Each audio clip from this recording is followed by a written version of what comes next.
Ikaw, anong hugot mo? Ano namang ihugot ko? Wala naman akong binabaon. Ikaw agang-aga. Napangiti mo tuloy yung nanonood dito. Sige, bibigyan kita ng magandang hugot. So dito kay Facebook, kung ano yung itinanim, yun din ang aanihin mo.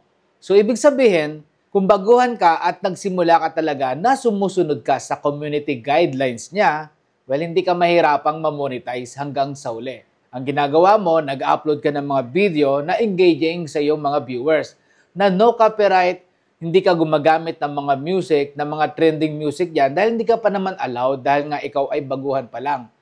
Pero, kung sakali na simula pa lang, wala kang ka-idea, na sa tingin mo lang, mag-upload lang ako na mag-upload ng mga video at ako ay kikita dito someday. Yun ang mali.